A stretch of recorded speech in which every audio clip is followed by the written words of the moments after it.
자, 오늘 말씀 나누겠습니다. 시편 16편 같이 있습니다. 시편 16편.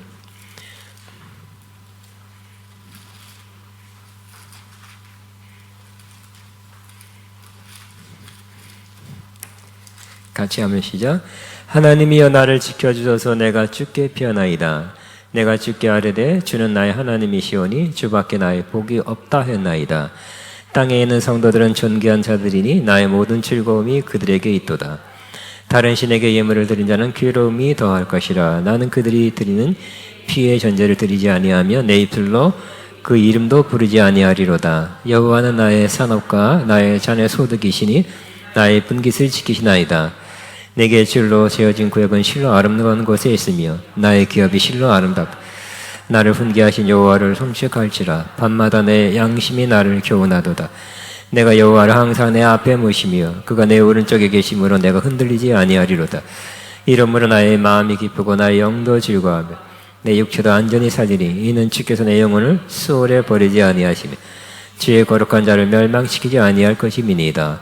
주께서 생명의 길로 내게 보이시리니 주의 앞에는 충만한 기쁨이 있고 주의 오른쪽에는 영원한 즐거움이 있나이다. 아멘. 주의 임재 두 번째, 오직 주만이 나의 복입니다. 시작. 오직 주만이 나의 복입니다. 라는 제목입니다. 자, 오늘 또 두 번째, 우리의 목표는 주의 임재를 항상 느끼는 것입니다. 누리는 것입니다. 어떻게 그렇게 될까요? 이 말씀 속에 주의 임재를 충만히 또 항상 느낀 사람이 있었는데 그가 바로 다윗입니다. 3000년 전의 사람이죠. 그러나 오늘날 이 다윗 같은 영성을 가진 사람이 오늘 나타나도 최고의 영성가라고 중에 한 사람이라고 말할 수 있죠. 대단합니다. 놀랍습니다. 제가 다윗의 글을 볼 때마다 깜짝 놀라요. 이 3000년 전 사람이 이렇게 주님과의 깊은 관계 속에서 깊은 영성을 누리고 있었다니 내가 부끄럽다 하고 제가 생각하고 있습니다. 자, 그런데 오늘 이 주의 임재를 충만히 느끼고 있다, 누리고 있다고 고백하는 뒤에 부분, 특별히 그런데 이 다윗은 좋은 환경에서 그냥 안전하고 편안하고 뭐 문제가 없는 환경에서 이 좋은 임재를 느끼고 누린 것이 아니었다는 거예요. 환경은 나쁘고 어렵고 특별히 위경, 뭔가 전쟁 중에 쫓기는 상황에서 자기 목숨이 위태로운 상황에서도 임재를 느꼈다는 게 중요하죠. 그러니까 여러분이 문제가 있으면 문제에 집착하고 몰두하고 문제 때문에 힘들죠. 문제와 싸우고 생각하고 기도하고. 근데 그거 해결되면 시원하다. 이제 주님 평화로다 하늘 위에서 내려오네. 문제가 오면 또 왔습니까? 또 닥쳐왔습니다. 그러기 쉽죠. 그러나 이 다윗은 우리가 가끔 받는 이러한 어려운 환경보다 더 큰 어려움을 받았죠. 전쟁이 있기 때문에 살고 죽냐, 그러한 죽이고자 포위해서 달려왔다, 다가왔다 표현하고 있잖아요. 이런 식으로 삶과 죽음을 왔다 갔다 하는 그 위경 속에서 있었어요. 그리고 또 하나는 주변에 우상숭배하는 사람이 많아요. 이스라엘 사람들 우상숭배했잖아요. 우상숭배에서 자꾸 같이 우상숭배하자는 그런 미혹이 많은 그러한 환경 속에서도 이렇게 주의 임재를 느꼈다는 거.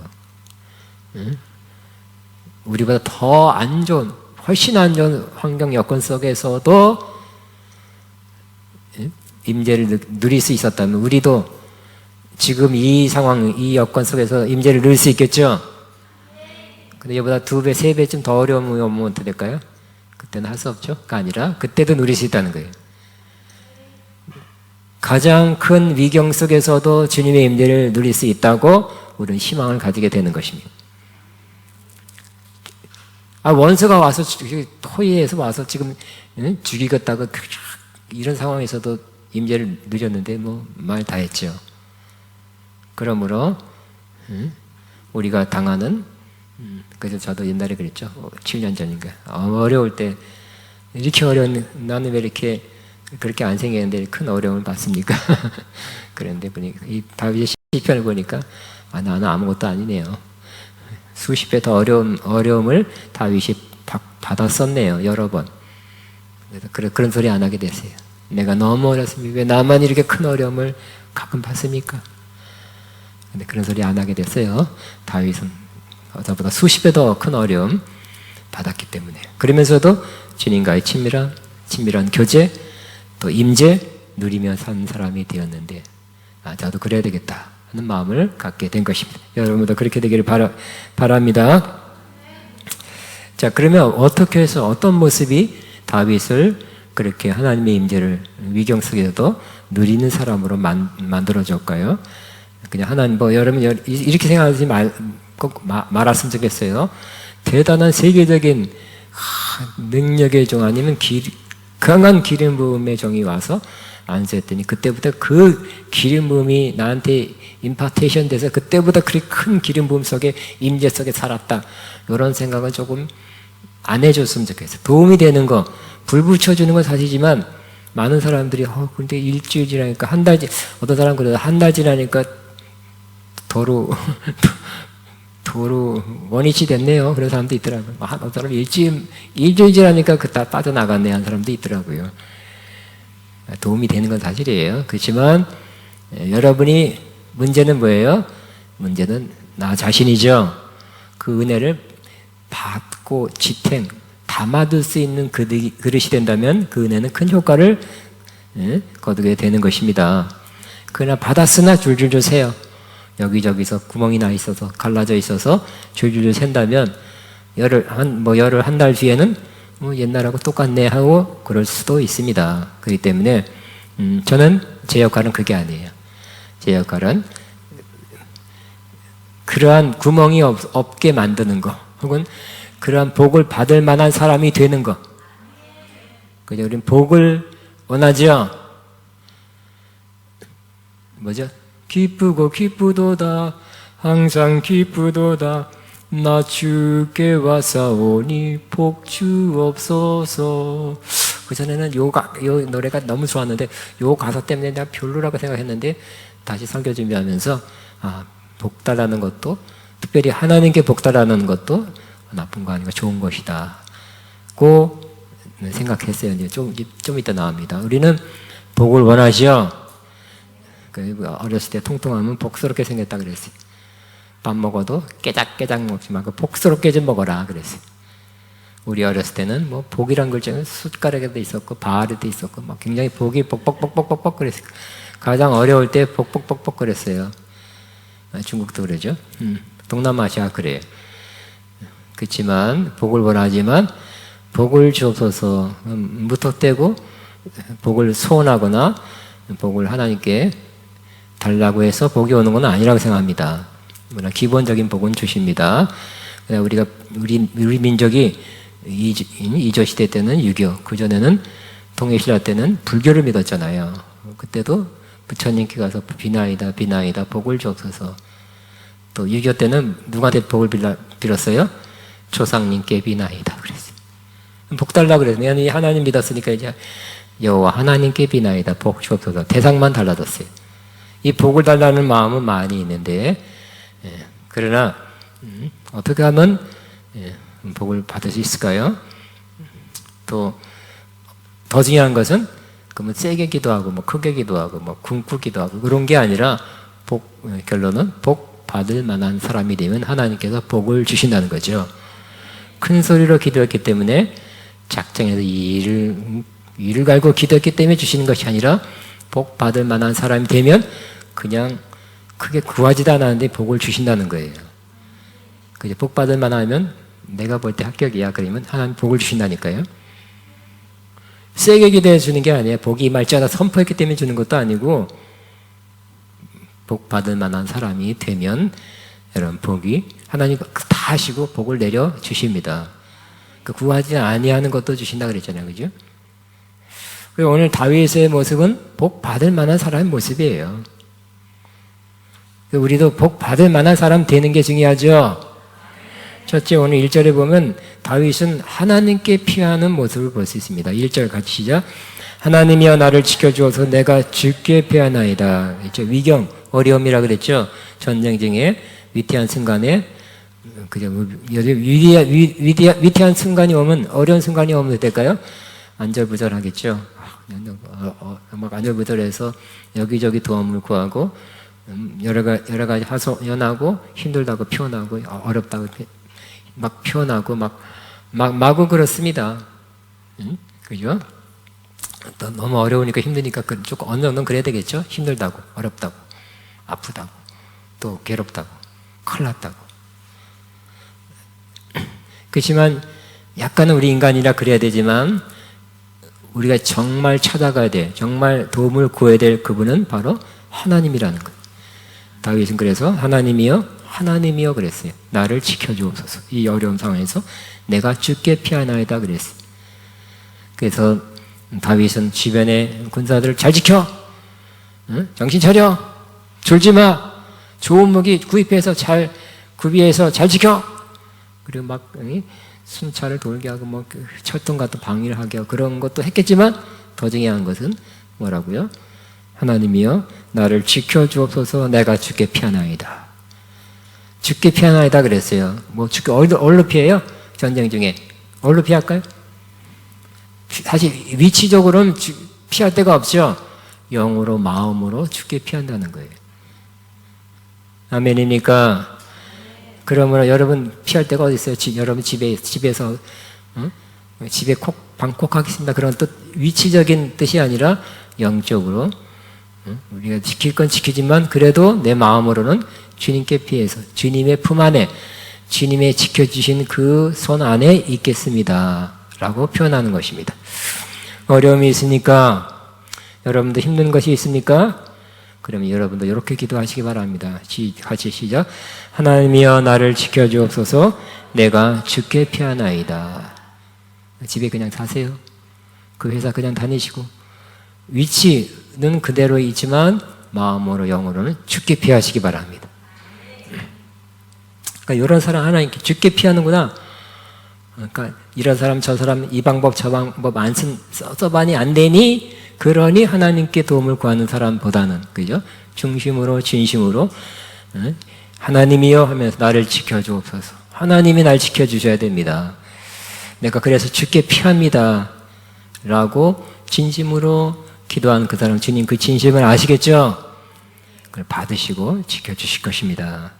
요거 벌써 체크리스트에 요거 동그라미, 요 다윗이 이런 점이 있어, 복받을 만한 중요한 것을 표현하고 있어 하고 아마 동그라미 쳤을 것 같아요. 또 2절에도 표현되고 있습니다. 다윗은 하나님을 그의 주님으로 아도나이라고 부르고 있습니다. 2절 시작. 내가 주께 아뢰되 주는 나의 하나님이시니 주밖에는 나의 복이 없다 하였나이다 그랬어요. 주께 아뢰다 그랬어요. 왜냐하면 주님은 나의 주님이시기 때문에, 주인이시기 때문에, 모든 걸 주관하고 다스리고 통치하는 주인이시라고 표현하고 있습니다. 그리고 주밖에는 나의 복이 없다고 그렇게 고백하고 있습니다. 그래서 결국은 다윗은 지금 현재 무슨 복을 받아야 돼요? 지킴, 보호함의 복을 받아야 되죠. 근데 누구한테 가서요?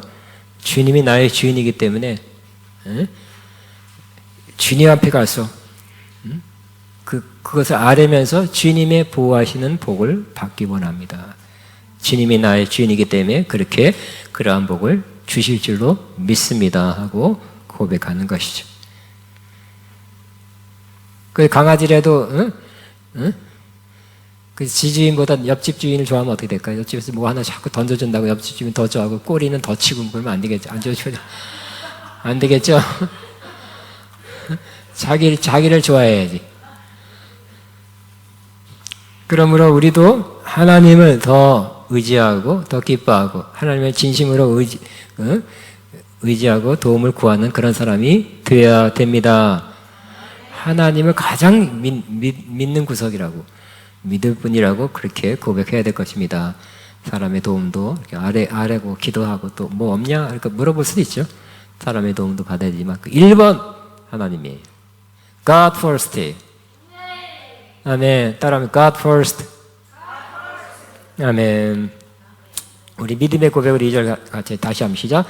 내가 주께 아뢰되 주는 나의 주님이시오니 주밖에 나의 복이 없다 하네. 주밖에 나의 복이 없습니다. 시작. 주님은 나의 주인이십니다. 아멘. 여러분 개를 좋아하십니까? 강아지.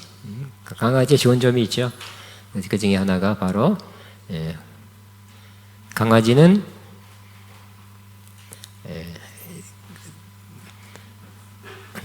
우리나라 강아지만 그런가? 어쨌든 주인을 굉장히 기다리죠, 그죠? 뭐 진돗개는 더하죠. 그래서 주인만을 바라보는 거, 주인만을 기다리는 거. 주인이 죽은 지 5년 됐는데도 그 주인이 만났던, 주인이 자든 일했던 그곳에 강아지가 와서 계속 주인 기다리고 있대요. 죽은지도 모르고. 유명한 그런 83세 된 할머니가 진도에서 너무 늙어서 병원비 하려고 그나마 백구를 팔았는데 진돗개. 진도가 요즘 그 다리가 있잖아요. 300km 떨어진 곳에 팔았는데 이 진돗개는 7개월인가 걸어서 야윈 몸으로 그 할머니를 찾아갔대잖아요. 그죠? 그러니까 주인만을 찾는 그래서 동상까지 세워줬잖아요. 진도에가. 그러니까 주인만, 오직 주님만. 아까 노래도 주님만이 나의 뭐야. 노래는 한 실제로 안 그러면 안 되겠죠. 주님은 나의 주님이시오니 주밖에 나의 복이 없다 했나이다 하고 고백한 그 점이 또 하나님께 다윗을 복 주실 만한 또 체크리스트에 동그라미 하나 더 쳤을 거. 이거다 이거. 내가 찾는 것이 이거다. 그런데 주밖에 나의 복이 없다 했나이다. 이 말에는 굉장한 중요한 점이 있는데 그 당시에는 다윗의 주변에 이스라엘 사람들이 자꾸 주변 나라의 신을 이렇게 우상을 섬겼죠. 왜요? 결국 구약에서 우상은 뭡니까?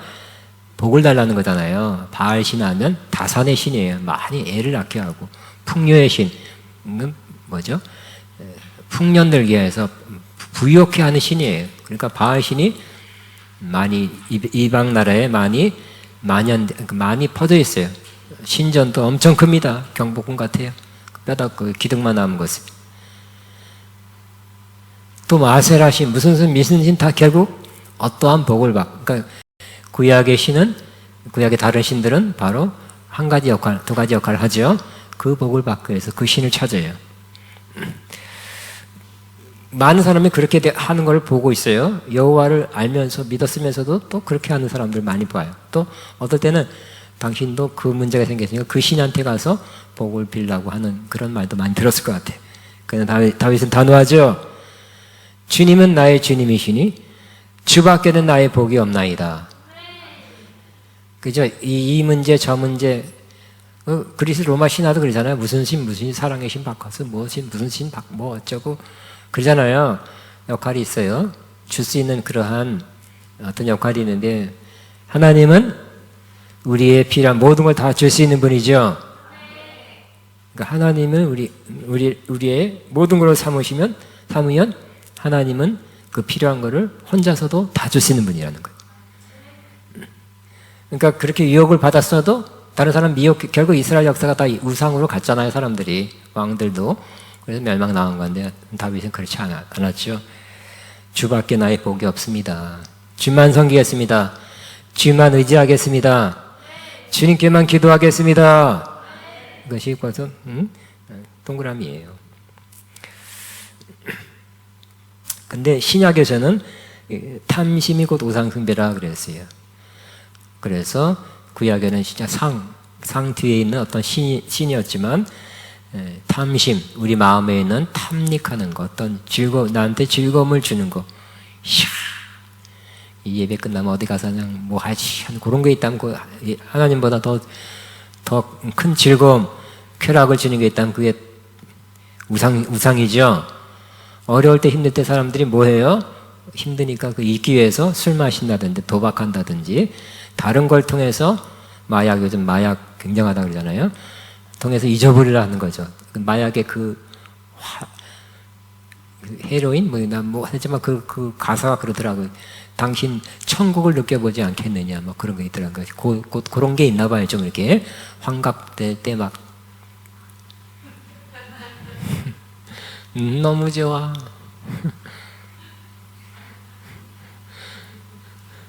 그러니까 뭔가 즐거움이 있으니까, 쾌락이 있으니까 그런 거 하는 거죠. 근데 그런 거를, 그 탐심을, 다른 것도 마찬가지로, 뭐, 건전하게 보여도 아닌 거죠. 심지어 자식까지, 그죠? 우상되면 안 되죠. 우리 이 땅에 있는 모든 것이 다 우상되면 안 돼요. 심지어 주의 일도 그래요. 주님보다 주의 일을 더 좋아하면 안 된다 그랬죠? 지난 시간에. 에베소 교회가 첫사랑을 잃어본 이유가 주의 일 너무 열심히 해가지고. 주님은 내두고, 주님은 내비두고 밀쳐놓고 주님의 일 너무 열심히 해서 첫사랑을 잃어버렸대요. 그런 사람 되면 안 되겠죠? 그러므로 우리 안에, 우리는 겉에는 우상이 없지, 마음에 우상이 있다면 그 우상이 없는 사람, 우상이 있으나 치워버린 사람 되면 주님이 또 기뻐하는 사람 될 것입니다. 복을 받는 사람이 될 것입니다. 또 이 다윗에게는 즐거움이 있어요. 3절 시작. 땅에 있는 성도들은 존귀한 자니 나의 모든 즐거움이 그들에게 있도다 그랬어요. 여기 해설 보면 땅에 있는 성도란 그 언약의 땅에 거하는 자로서 하나님과 언약 관계에 있는 자 또는 하나님께 충성된 자. 지난 시간 때 얘기한 것 같아요. 우리는 제가 은혜 받고 누구를 더 좋아하게 됐어요? 은혜 받은 그러한 성도들, 교인이 우리 친형제보다 더 가까이 느껴졌다고. 나는 은혜 받은 이 성도들이, 형제 자매가 우리 친형제보다 더 가까워야 하고 그렇게 말하고 다녔어요. 20대 때, 20대 초반에.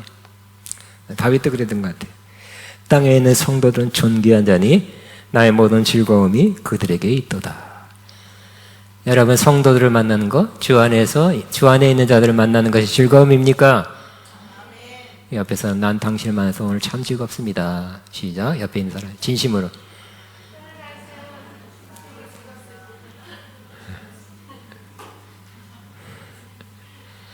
덤덤합니다 하면 안 되겠죠? 너무 기쁩니다. 당연. 세상 사람은 또 그러잖아요. 뭐 너무 좋다고. 여자들 그냥 막 같이 붙잡고 뛰더라고. 너무 좋아서, 즐거워서. 친구. 다윗도 그래. 땅에 있는 성도들은 존귀한 자니 나의 모든 즐거움이 그들에게 있도다. 그 성도들, 주님의 은혜 안에 있는 언약 백성들 향한 그런 사랑의 마음을 느낄 수 있죠. 결국 성도들은 귀한 뿐만 아니라 우리에게 즐거움이 돼야 돼. 그렇죠?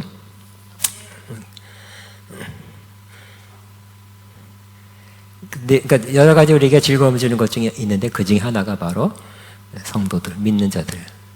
우리가 만나고 있는 성도들, 또 여기 아가페 사람들이 우리에게 즐거움이 되는 것입니다. 근데 다윗은 4절에는 다른 신, 다른 신에게 도움을 구하거나 또 쾌락도 신이라 그랬죠. 에 대한 확고한 신념 다시 한번 표현합니다.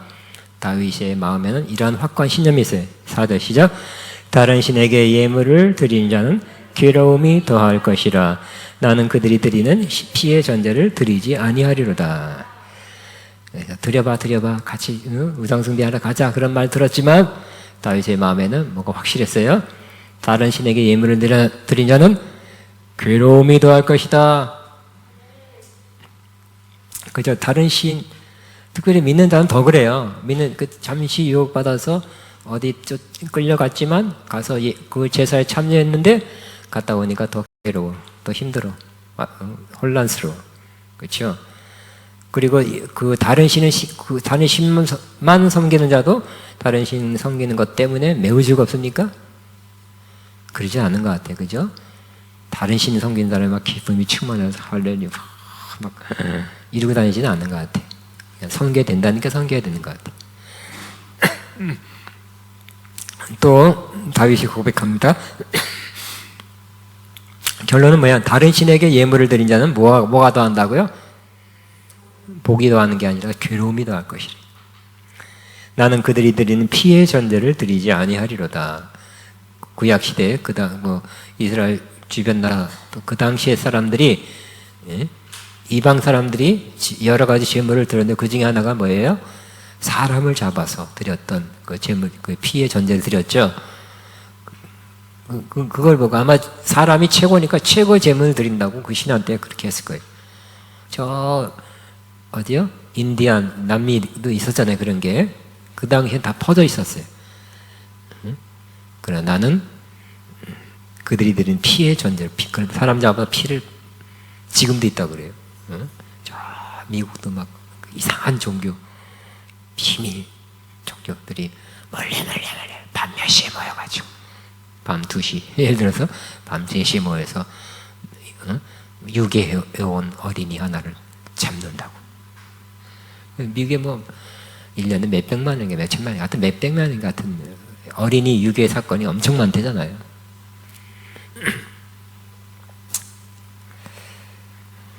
자, 5절에는 하나님에 대한 다윗의 확신입니다. 그러나 하나님에 대한 확실해. 우상에 대해서 확실해. 하나님에 대한 어떤 확신을 갖고 있었냐? 5절 시작. 여호와는 나의 산업과 나의 잔의 소득이시니 나의 분깃을 지키나이다. 그래서 여호와가 나의 산업이래요. 자신, 나의 옛날 번엔 기업이라 그랬어요. 하나님께서 나에게 기업, 유산, 하나님이 바로 나의 산업이라 그랬어요. 옛날에 이런 차동이 나의 영원하신 기업 생명보다 귀하다. 나의 갈 길 다가도록 나와 동행하소서. 주께로 가까이 주께로 가오니 나의 갈 길 다가도록 나와 동행하소서. 아주 오래전에 불렀던 기억이 납니다.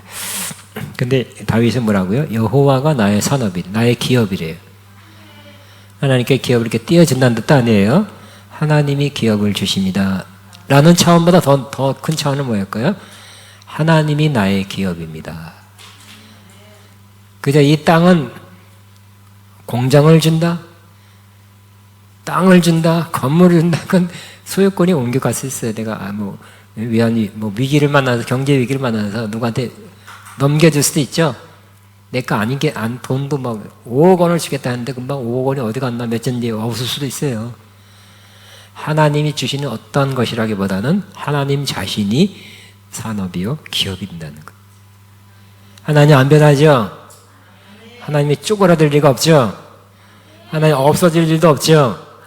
그러므로 여호와 하나님이 나의 산업이라고 하는 것은 위대한 고백이에요. 영원한 고백이죠. 이스라엘의 제사장들에게 그죠? 이렇게 레위인들은 하나님이 이렇게 땅을 띄워주면서 뭐라고요? 너희들 일하지 말아라. 응?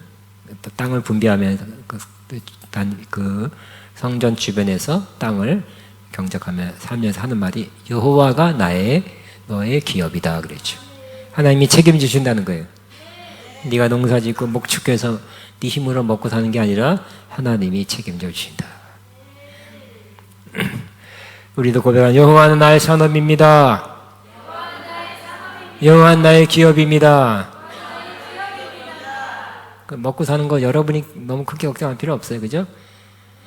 부모가 참 괜찮게 벌어서 먹여 살겠는데 그 애가 우리 엄마 돈 없으면 어떡할까? 못 먹으면 어떡할까? 학교 등록금 못 내면 어떡할까? 쓸데없는 걱정하면 안 되죠? 부모가 다 해주는데 너 왜 그런 걱정하냐? 굶을까 걱정 안 해도 되죠? 부모가 멀쩡히 살아있는데, 멀쩡히 돈을 벌고 있는데 그 걱정한다면 어울리지 않는 걱정이죠. 하나님이 우리의 산업이고 기업인데 그렇게 믿고 있으면 하나님이 믿은 대로 필요한 것을 채워 주실 것입니다. 고백합니다. 주님은 나의 기업입니다. 혹은 주님은 나의 산업입니다. 나의 잔의 소득이다 그랬어요.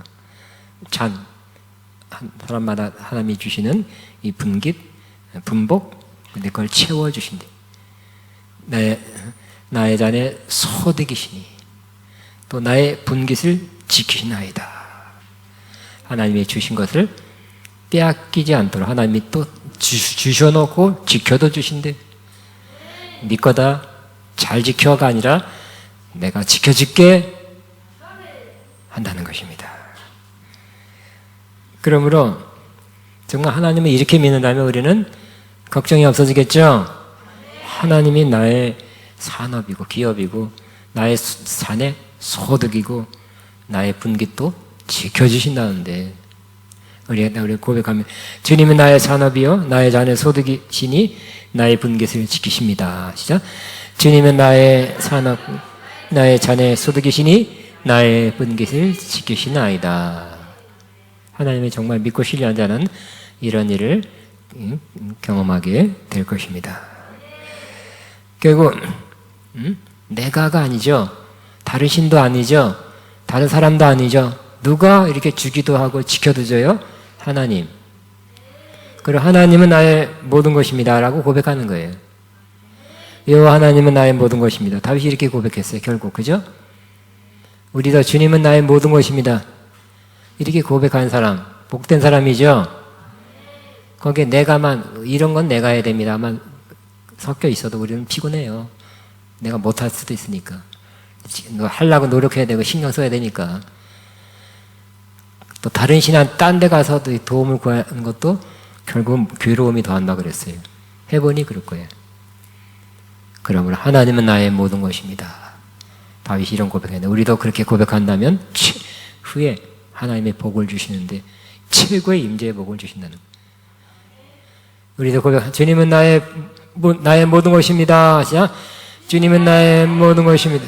두 번 더 주님은 나의 모든 것입니다. 주님은 나의 모든 것입니다.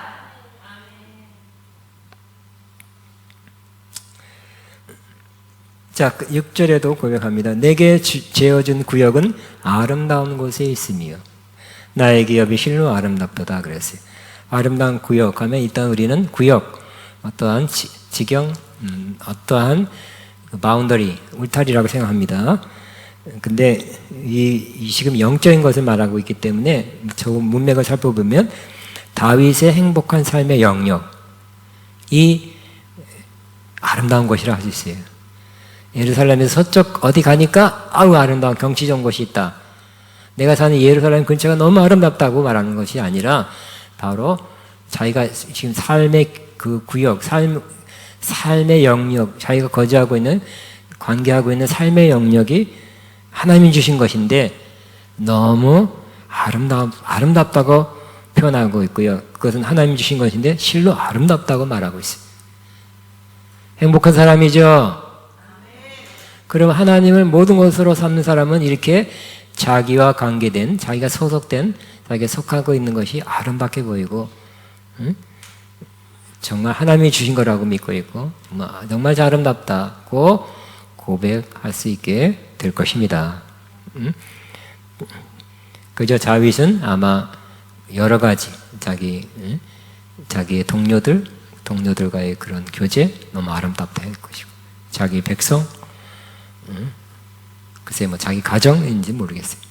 하여튼 여러 영역에서 그는 정말 하나님이 주신 것이고 나는 아름답습니다.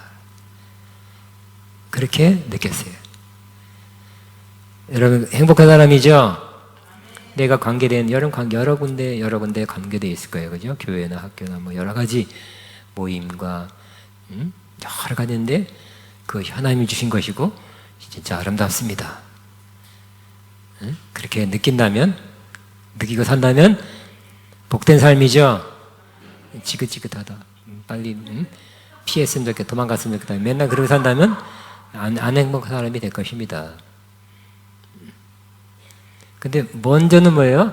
하나님을 모든 것으로 삼는 사람은 다른 것도 하나씩 좋게 변하는 거예요.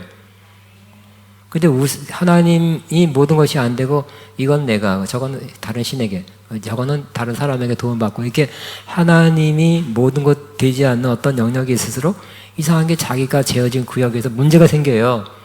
가정에서 문제가 생기고 뭐에서 생기고 교회에서 문제. 그거 이상하더라고요. 그 문제가 생길 때는 뭘로 돌아가야 돼요? 하나님께 돌아가야 되죠. 하나님이 나의 모든 것이라고 고백하도록 만들면, 그렇게 되면 다시 모든 것도 좋아지는 거 있죠. 그러니까 하나님 먼저예요. 하나님이 모든 것이 되면 다른 거, 가정이나 또 교회나 관계, 모임, 여러분이 관계되어 있는 그런 것도 아름다운 것 되고 좋은 것이 되고 그것이 오히려 기쁨이 돼요. 그렇지만 거기서 문제가 되고 문제가 또 여기서 잡음이 들리고 저기서 잡음이 들리고 삐걱거리고 힘들고 하는 것은 돌아봐야 되는 것입니다. 뭘 돌아봐요? 그것이 없으면, 저것이 없으면 저것이 고쳐져야지 하고 저것 때문에 문제라기보다는 뭐 그럴 수 있지만 내가 하나님을 모든 것으로 삼냐를 더 먼저 점검해야 할 것입니다. 그러면 하나님의 관계가 온전해지면 교회나 여러분 담고 있는 그 조직이나 가정이나 모든 것도 더 좋아지는 거예요. 그러니까 하나님과의 관계, 온전한 바른 관계가 먼저예요. 그건 다 2번, 3번이 다 중요한데 바르게 될 것입니다. 하나님 없이 하나님과의 관계는 좀 그렇지만 여기 2번, 3번을 잘 하려고 노력하면 피곤해. 언젠가 또 터져. 뿅 하고 올라가서 탕 쳐서 들어가겠네. 좀 이따 뿅 하고 딴 데서 올라와. 문제를 뿅뿅 치다가 말아 그냥. 7절 다윗은 하나님 앞에 사는 모습 밤에도 그렇다는 거예요. 7절 시작. 나를 훈계하신 여호와를 송축할지라 밤마다 내 양심이 나를 교훈하다 그래서 훈계. 그러니까 옛날에는 그냥 밤에는 뭐가 없었겠죠. 전기불이 없었어요. 있어봤자 호롱불 같은 게 있었을 거예요. 밤에는 웬만하면 잤을 거예요. 그지만 긴 밤은 어떻게? 요즘같이 겨울밤 긴 밤은 잠만 잤을까요? 되지 않고 이렇게 주여하면서 기도하든지 아니면 그냥 주님을 생각하든지 주님을 묵상함이 즐겁도다 내 영혼 주 안에서 참 기쁘다. 그러니까 주님을 묵상하든지 주여하고 있는 것입니다. 그럴 때 하나님이 자기를 훈계했대요. 마음에서 감동 주시고 깨닫게 하시고 인도하시는. 주여 나나봐봐. 통성으로 기도 안 해도 그냥 주여하면서 그냥 기도 말 안 해도 그냥 이렇게 주여하면서 그냥 걷기만 해도 그냥 이렇게 산책만 해도 그냥 방 안에서 마루에서 걷기만 해도 주님과 그런 식으로 해서 교제할 수도 있겠죠. 그럴 때 뭔가 깨달음 주시고 감동을 주시고 주님이 그렇게 주신다는 거예요. 그래서 밤마다 나를 훈계하신 여호와를 송축할지라. 밤마다 내 양심이 나를 교훈하다. 아, 그렇게 해야 되겠다. 아, 그래야지. 그렇게 못했네. 그렇게 해야지. 깊은 곳에서 밤에 그런 게 있어야 되겠죠. 저도 혼자 밤이 아니라 낮이라도 혼자 이렇게 걸을 때가 많고 혼자 있을 때는 그때 뭘 안 했구나. 해야 됐네. 뭐가 있어야 되겠네. 다 주여. 하여튼 그런 시간이 꽤 있어요. 우리 7절까지 시작. 나를 훈계하신 여호와를 송축할지라 밤마다 내 양심이 나를 교훈하도다. 세상 사람도 영감을 받는다 하잖아요. 세상 인사이트를 받는다 그러잖아요. 뛰어난 사람은 그냥 책 읽어서 하는 것도 아니고 누구 말 들어서 생각해서 하는 것이 아니라 영감을 받는 거예요. 세상 사람도. 그러니까 세상에 뛰어난 일, 창조적인 일을 하는 사람, 큰 걸 이룬 사람은 영감을 받아서 하는 사람이라고 그러잖아요.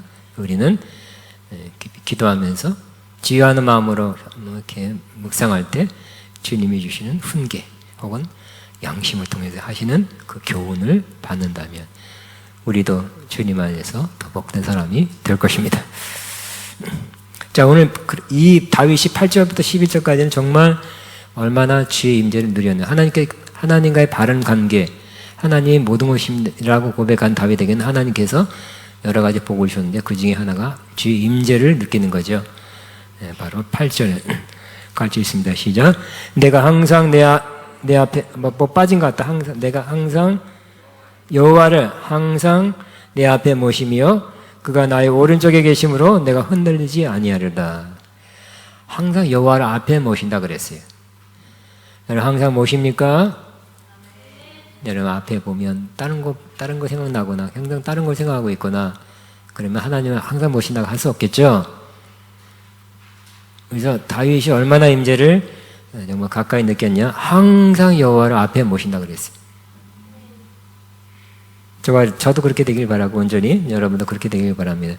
내가 항상 주님을 앞에 모십니다. 그래서 내가 항상 주님을 앞에 모십니다. 기쁨 기도할 때만 예배 시간에만 그런 게 아니라 항상 주님을 내 앞에 모십니다. 그 임재죠. 항상 내 앞에 계세요. 앞에 계세요 하면서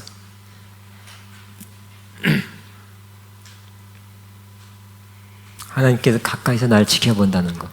그걸 의식한다면, 그죠? 그렇게 산다면 참 좋을 것입니다. 또 그가 나의 오른쪽에 계심으로 내가 흔들리지 아니하리로다. 오른쪽은 그 성경의 오른쪽은 돕는 자죠. 돕는 자 오른손이라 그랬고 오른쪽이라 그랬어요. 그러므로 지금 위경 어려운 상황에서 오른편에 계시기 때문에 내가 흔들리지 아니한다 그랬어요. 그래서 적이 쳐들어오고 나를 죽이려 한다 할지라도 나는 오른쪽에서 나를 돕는 자이신 주님이 계시기 때문에 흔들리지 않는다고 말씀하고, 다윗은 어떻게 느끼고 있다고요? 내 앞에 항상 주님을 모시고 주님이 항상 내 오른쪽에 계신다고 믿고 있었죠. 미리 해서요. 왔다 갔다 너무 많이 하세요. 자, 어떻게 이렇게 하면 여호와를 항상 내 앞에 모시면 이렇게 한번 해보시죠. 여호와를 항상 내 앞에 이렇게 요 앞에 손바닥 위에 하는 것처럼 그렇게 모시면 참 좋을 거예요, 그죠? 또 어디라고 우편에 계신다 그래요. 내 우편에 계심으로 내가 흔들리지 아니하리로다 그랬죠. 앞에 옆에 굉장하죠. 자, 멀리 있기 때문에 주야 들리십니까? 더 크게 해야 돼요? 가 아니라, 그죠? 앞에 계시면 크게 안 해도 되겠죠? 옆에 계시면 크게 안 해도 되겠죠? 그렇게 임재를 느끼면서 한다고 했습니다. 그러면 항상 앞에 모시고 항상 우편에 모신 결과는 우편에 계시면 그래서 뭐라고요? 흔들리지 않는다. 적이 쳐들어와도 흔들리지 않는다고 고백하고 있고요. 9절에 시작. 이러므로 내 마음이 기쁘고 나의 영도 즐거워하며 내 육체도 안전히 살리니 그랬어요. 하나님 임재의 그 결과는 기쁨이에요. 영혼의 기쁨이에요.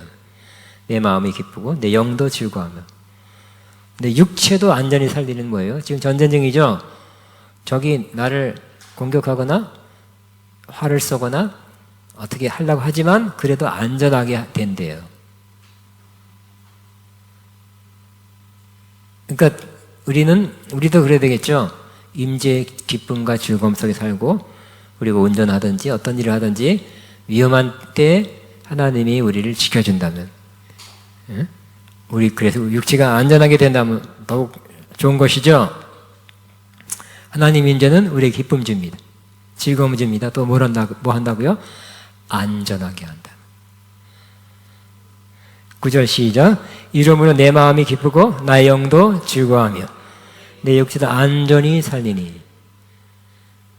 그래서 우리는 운전할 때 주님 기도하고 주님 나와 함께 하십니다. 즉 임재한다는 거죠. 함께 여기에 나와 함께 운전하십니다 하고 이 임재를 인정하면서 믿으면서 운전하면 좋겠죠. 이번에 러시아 다리가 폭파했는데 보니까 어떤 차가 가다가 팡 터지고 옆에 있는 차도 팡 아들 죽었어요. 안타깝죠? 우리나라도 무슨 다리가 무너져가지고 현대 어쩌고 몇십 명이 죽었잖아요, 그죠? 황수대교.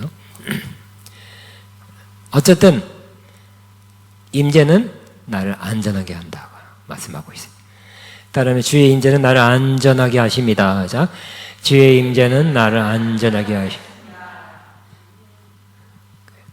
저는 비행기 탈 때마다 기도한다 그래요. 주여, 이렇게 무거운 비행기가 또 막 가방 무거운 것들 막 한두 개씩 팍 끌고 다 실어놓고 막 어떻게 가다가 휙 올라가 싱 올라가 이거 어떻게 안 되나 또 싶기도 하고 조금 한 번씩은 이렇게 의심하게 돼요.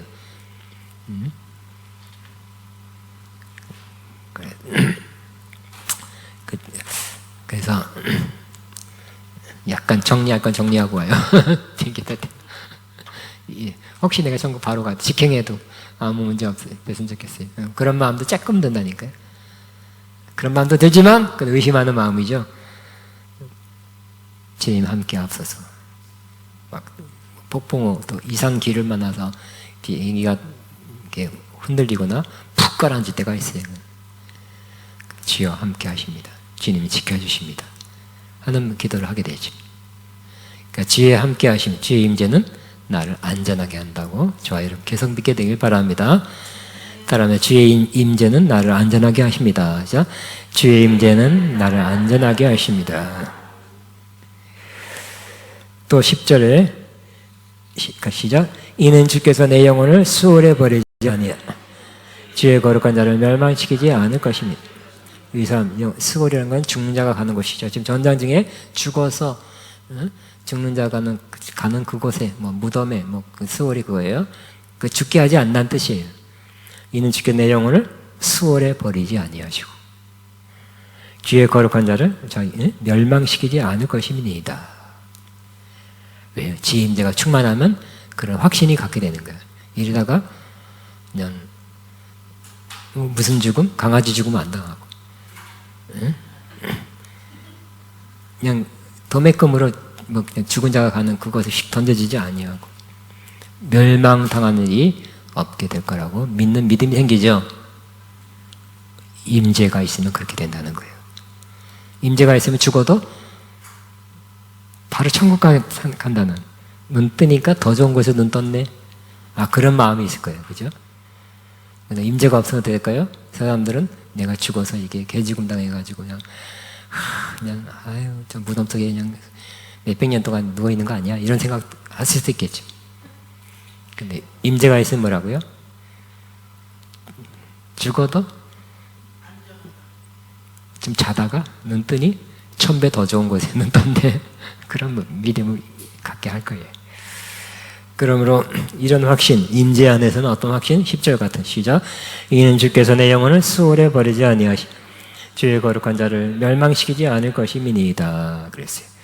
마지막 11절에 임재는 또 뭘 우리에게 주냐면 주께서 생명의 길로 내게 보이시리니 주 앞에는 충만한 기쁨이 있고 주의 오른쪽에는 영원한 즐거움이다. 그죠? 이렇게 해야 되겠다, 이렇게 살아야 되겠다, 이렇게 결정해야 되겠다 하는 결정을 잘 할 수 있게 인도를 받는다는 거예요. 임재 속에 있으면 이게 옳지, 이런 길 이렇게 가야지, 이렇게 결정해야지 하고 그런 결정을 잘 하게 된다는 거예요. 그 결국 생명의 길이죠. 생명의 길로 가도록 우리를 이끌어준다는 거예요. 생명의 길 가면 어떻게 될까요? 주 앞에는 또 임재 앞에서 계속 가게 되는데 충만한 기쁨이 있고 주의 오른쪽에는 영원한 즐거움이 있다는 거예요. 세상적인 기쁨은 아니에요. 세상적으로 손해볼 수도 있어요. 세상 사람은 뭐라 그럴 수도 있어요. 그렇지만 주의 임재는 항상 생명길을 택할 수 있도록 지혜 주시고 바른 생각할 수 있도록 인도하시며 결국 그 길 가니까 세상에 주는 기쁨이 아니라 주님이 주시는 신령한 영적인 충만한 기쁨 또 영원한 즐거움을 안에서 누려요. 밖에서는 어려움이에요. 뭐라 그래요? 그냥 속에서 이 받는 즐거움, 기쁨이 더 크기 때문에 그런 것 이겨내면서 계속 갈 수 있게 되겠죠? 바울도 그랬잖아요. 감옥에 죄수로 갇혔지만 속에서 기쁨, 충만함이 있었기 때문에 그 로마 감옥의 그 열악한 정말 힘든 그곳에서도 그 열악한 환경을 넘어서 기쁨을 누리며 살았던 바울의 모습을 우리는 기억하고 있습니다. 결론. 자, 어떠한 상황 속에서도 하나님을 찾고 1절 또 하나님을 의지하고 내 우상 절하지 않겠습니다. 찾지도 않겠습니다. 의지하지 않겠습니다. 하나님이 그의 모든 것 되게 하시는 자에게는 가장 깊고 충만한 주의 임재를 누리게 하고, 기쁨, 즐거움, 임재는 기쁨, 즐거움, 안전함까지 준대. 그걸 누리게 한다는 거예요. 그러므로 우리는 이 땅에 사는 동안 뭐라고요? God first. 하나님이 나의 모든 것입니다. 하나님, 어려울 때 하나님을 찾겠습니다. 하나님을 의지하겠습니다. 다른 1번이 뭐 하나님 찾고 다음에 다른 사람 도움 받을 수 있지만 1번 하나님께 기도하면 다른 사람이 도와주겠다고 연결되더라고요. 예? 다른 사람 먼저 찾으면 하나님 이상 그것도 안 빠그라지고 안 될 수도 있어요. 될 수도 있고, 하나님을 정말 진심으로 찾으면 다른 사람을 통해서든지 무슨 방법을 통해서도 길이 또 열려요. 그러니까 하나님을 의지하고 하나님이 도와주실 거야. 하나님이 역사할 거야. 하나님 이 전쟁 중에 날 지켜주실 거야. 날 지켜주는 건 거기서 방탄복을 사고 막 그래야 되는 게 아니라 하나님이야. 그러니까 하나님은 나의 모든 것이야. 필요한 걸 채워줘. 나의 산업의 기업이고 산업이고 자네 소득이고 나의 분기도 지켜줘 주세요. 이렇게 하나님을 모든 것으로 삼는 자에게는 하나님은 임재를 주어서 뭐라고요? 즐거움, 기쁨, 안전함을 주신다고 말씀하는데, 그러니까 우리 생각 고치라 그랬죠? 큰 기름 부음 받아, 누구를 통해서 큰 기름 부음 받으면 그때부터 굉장한 그 강사 목사님처럼 그렇게 되는 게 아니라 기본이 중요해. 받을 만한 그릇이 되면 그 기름 부음 받으면 그거 그대로 유지하는 건데, 받을 만한 그릇이 안 됐으면 빠져나간다 그랬죠. 더 중요한 거는 받을 만한 그릇을 만드는 거죠. 용기가 튼튼해야 하는 것처럼 결국 하나님을 나의 모든 것으로 삼는 그것이 바로 튼튼한 용기를 만드는 거예요. 그러면 어떤 은혜를 받든지 혼자 받든지 누굴 통해서 받든지 그거 다 담아 가져가요. 그러니까 얼마나 풍성하겠어요. 얼마나 충만하겠어요.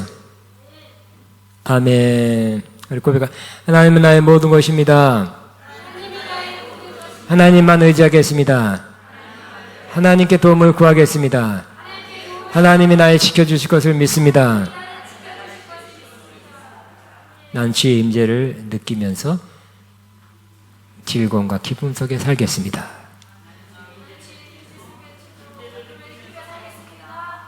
주의 임재 속에 난 안전함을 누리겠습니다. 시작. 아멘. 우리 아마 주님 지난 시간에는 하나님의 임재를, 주님의 임재를 누리는 가장 좋은 것은 주님 자신을 갈망하는 거라고 그랬죠. 우리 다시 한번 나 주님을 더욱 필요해, 이 키로 한번 나 주님이 더욱 필요해, 이전보다 내 입술의 말보다 더욱 표현할 수 없네.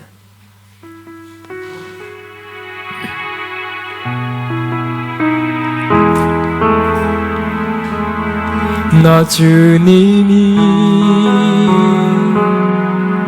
더욱 필요해, 이전보다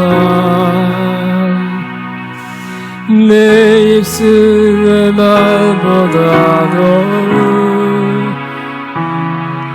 표현할 수 없네. 주가 필요해. 나 주님이 더욱 필요해. 주님이 더욱 필요해, 이전보다 내 입술의 말보다 더욱 표현할 수 없는 주가 필요해.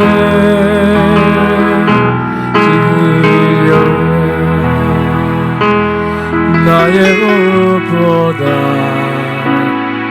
나의 노래보다 나의 생명보다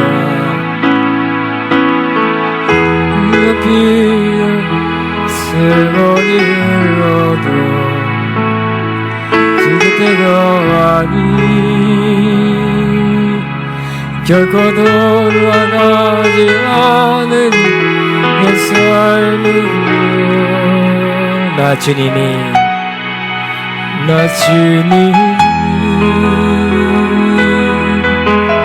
더욱 필요해 이전보다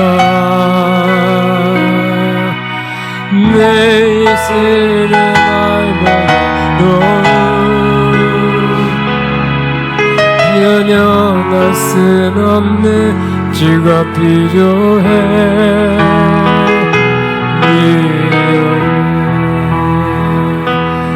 나의 호흡보다 나의 노래보다 나의 생명보다 주가 필요해 세월이 흘러도 주 곁에 가리 결코 돌아가지 않은 이 삶으로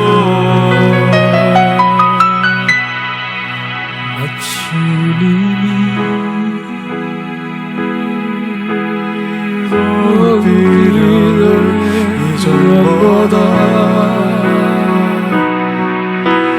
내 입술의 말보다도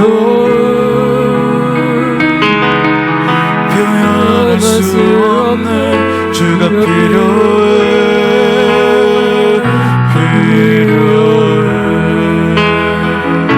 나 주님이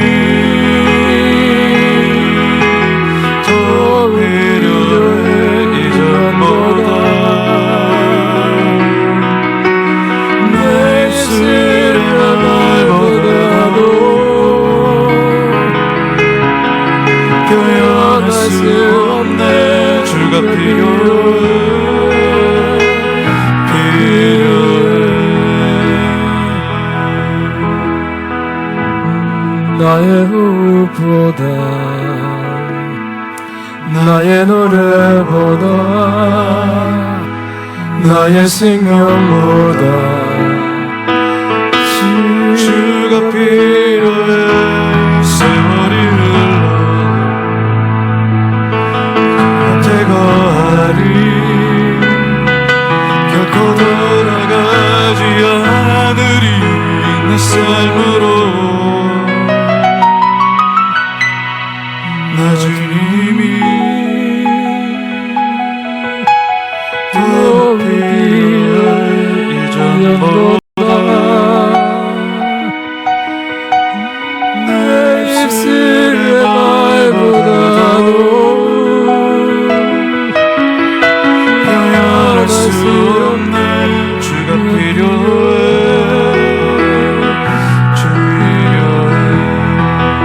모든 영광 주님께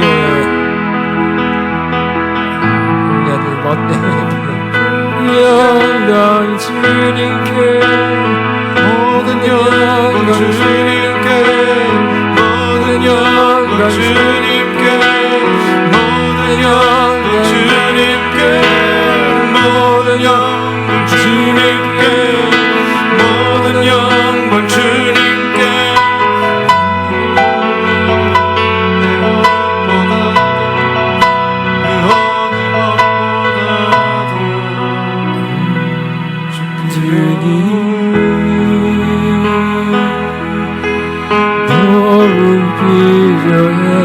이전보다 내 입술의 말보다도 표현할 수 없는 네가 필요해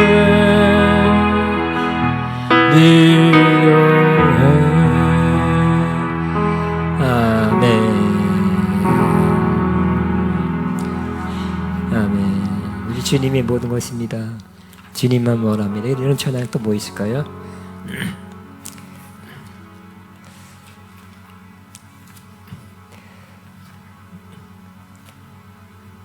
우리 그러면 주를 향한 나의 사랑을 주께 고백하게 하소서.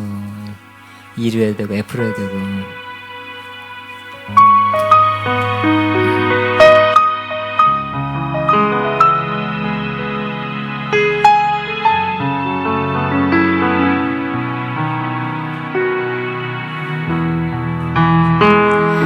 주를 향한 나의 사랑을 주께 고백하게 하소서. 아름다운 주의 그늘 안에 살며 주를 보게 하소서. 주님의 말씀 선포되게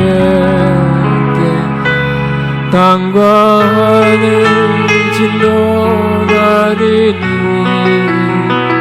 나의 사랑 고백하리라. 나의 구주 나의 친구 부드러운 주의 속삭임 나의 이름을 부르시네. 주의 능력 주의 영광을 보이사 성령을 부으소서.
나의 사랑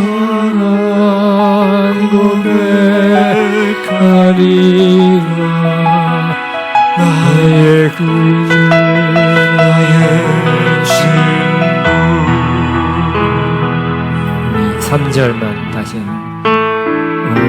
마음으로 주를 바라.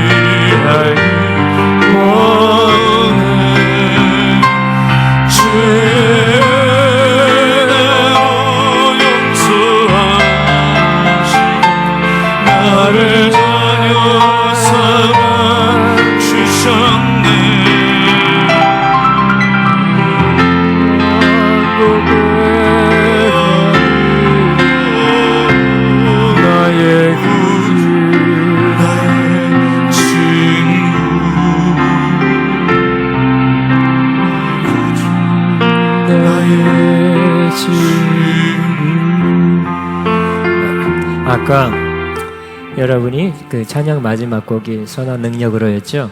그거 할 때 가사를 한번 생각했습니다.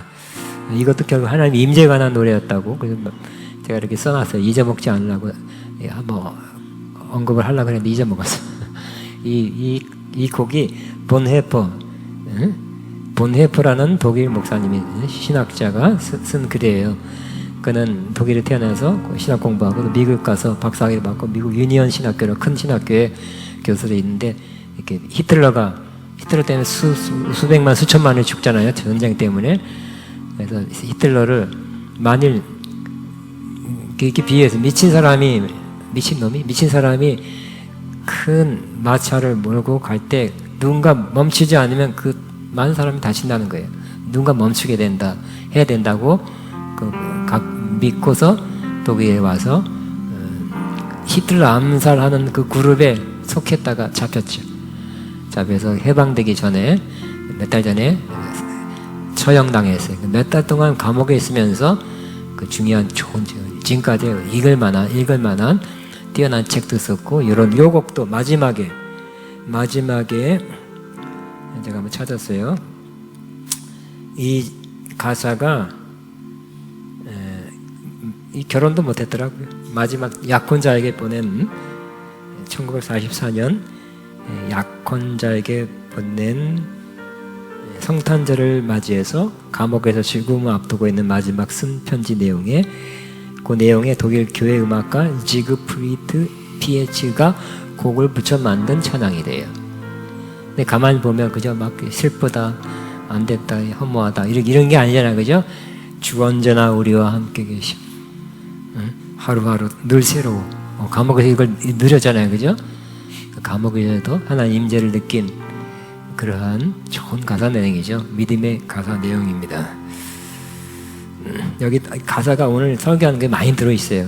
나 그대들과 함께 걸어가는 게 여기 뭐라 그랬습니까? 다윗은 이 땅에 있는 성도는 나의 기쁨이라 그랬죠. 땅에 있는 성도는 존귀한 자니 나의 기쁨이 그들에게 있도다 하는 것처럼 아주 이 가사 내용이 많이 여기 들어가 있네요.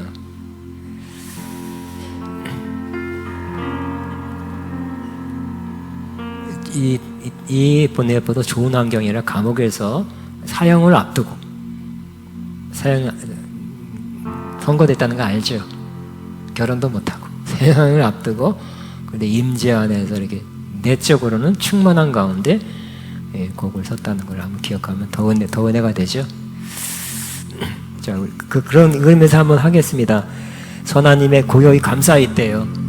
사형 앞둔 사형수가 그 선하님의 고요히 감사하여 그 놀라운 평화를 누리 와 아니에요? 사형수가 평화를 누린대요. 뭐죠? 나 그대들과 함께 걸어가네. 나 그대들과 하늘을 꼭 감옥에 있는 사람이 아니라 밖에 있는 사람도 영으로 하나 되고 있다는 함께 걸어가고 있다고 표현하고 있어요. 그 다음에 지나간 허물 어둠의 날들이 무겁게 내 영혼 짓눌러도 오 주여 우릴 외면치 마시고 약속의 구원을 이루소서. 그 선하님이 우리를 감싸시니 믿음으로 일어나길 기대하네. 주 언제나 우리와 함께 계셔. 하루 또 하루가 늘 새로워. 주께서 밝히신 큰 촛불이 하늘을 치고 타오르네. 그 빛에 우리 모두 하나 되어 온 우리에 비추게 하소서. 그 선하님이 우릴 감싸시 믿음으로 일어날 기대하네. 주 언제나 우리와 함께 계셔. 하루 또 하루가 새로운 사형을 앞둔 절망이 없죠. 날마다 매일매일 새롭다고 오히려 앞에 어떤 일이 일어날까 기대하고 있대요. 믿음. 그러니까 임재를 누린 사람은 저런 가사를 쓴다니까요. 할렐루야죠. 자, 우리 마지막에는 이 고요함이 깊이 먼저 갈 때 가슴 벅찬 노래 들리네 다시 하나가 되게 이끄소서 당신의 빛이 빛나는 이 밤 그 선하님이 우릴 감싸시니 믿음으로 일어나길 기대하네 주 언제나 우리와 함께 계셔 하루 또 하루가 우리 찬양하든지 기도하든지 마지막 5분 기도하든지 찬양하는 거 마치겠습니다. 주님 감사합니다. 시작하나마마마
우리 다 일어나서 그 선하님이 그 마지막 가고 마치 믿음으로 찬양. 그 선하님이 우리 감사하신 믿음으로 일어날 일 기대하네 주 언제나 우리와 함께 계셔 하루 또 하루 다시 한번 그 선하님이 우리를 감싸십니다. 그 선하님이 우리를 감싸시니 믿음으로 일어나길 기대하네 주 언제나 우리와 함께 계셔 너 하루 마지막 그 선하님이 우리를 감사하십니다. 그 선하님이 우리를 감사시 믿음으로 일어날 일 기대하네 주 언제나 우리와 함께 계셔 하루 또 하루가 우리와 함께 하실 임재에 계실 주님을 영원히 함께 하실 주님을 찬양하며 박수로 마칩니다.